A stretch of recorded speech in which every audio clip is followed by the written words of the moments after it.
Solar langka di beberapa daerah di Sumatera dan beberapa kali Pertalite serta Pertamina Dex hilang di peredaran di banyak SPBU. Ini mismanagement atau ada hal yang lebih besar dari hal itu, yaitu benar telah terjadi perang energi. Seperti yang kita bicarakan beberapa bulan yang lalu. Setelah perang biologi, maka dilanjut dengan perang cuaca dan dilanjut dengan perang energi. Oke, kita dianggap konspirasi ya, dianggap globalis itu tidak ada, dianggap operasi intelijen Tiongkok itu tidak ada, karena konspirasi teori, dianggap CIA itu dongeng operasi-operasinya, dianggap peraturan yang menguntungkan oligarki itu kebetulan, bukan pesanan yang dibayar kepada para pembuat peraturan di Senayan dan pejabat di tingkat menteri, itu tidak ada ya. Bernegara, kalau terlalu polos, tidak pernah ikut Sespim, Sesko, Lemhanas, dan lain sebagainya, ditambah orang di sekelilingnya punya ilmu masa lalu, ya berat menjalankan masa depan bangsa dan negara kalau begitu. Keterlepasan dari masa lalu dengan masa kini itu bukan karena corona dengan efek lockdown dan vaksinnya saja. Perilaku berubah cepat terutama generasi milenial dan Gen Z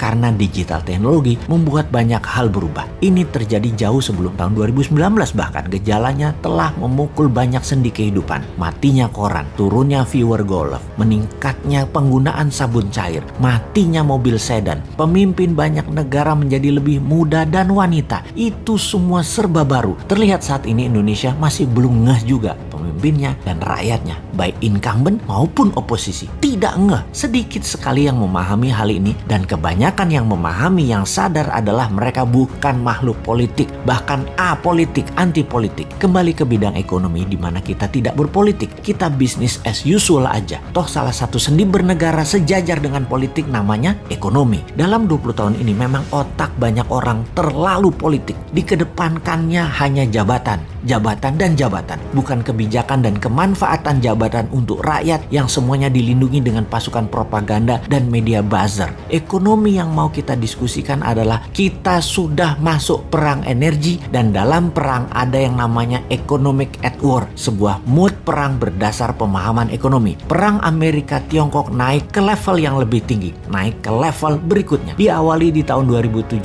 dengan trade war, kemudian saling serang dengan financial war, kemudian masuk ke biological war, dan yang terbaru perang cuaca atau climate war. Biological war belum selesai seperti analisa awal, sama seperti perang dunia pertama sekitar 4 tahunan, perang dunia kedua juga sekitar 4 tahunan puncaknya. Wabah virus ini kurang lebih 4 tahunan, bisa sampai tahun 2024, namun intensitasnya saat ini mungkin terlihat turun, tetapi kita harus terus waspada, masih bisa mutasi gelombang ketiga serta efek long covid yang belum tersolusikan. Perang energi diawali dengan dimainkannya gas oleh Rusia dan minyak dunia oleh Timur Tengah. Harga bergerak karena stok dibatasi jumlahnya. Apa yang terjadi kalau harga gas ke $60 dalam 3 bulan ke depan? Dan apa yang terjadi kalau harga minyak mentah ke $100?